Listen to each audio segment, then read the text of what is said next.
മെഹബൂബരെ തേടും വ്യഥ തീർക്കുന്ന ഉവൈസിൻ കഥ.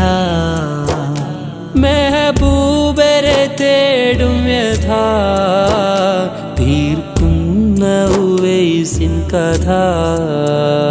നബിയോടിതവർ പറയും അന്നേരം നബി മൊഴിയും.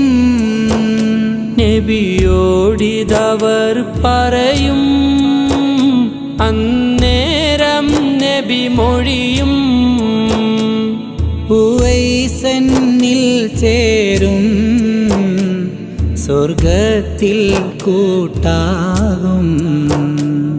ഉവൈസന്നിൽ ചേരും സ്വർഗത്തിൽ കൂട്ടാകും. കരനങ്ങാടിയിൽ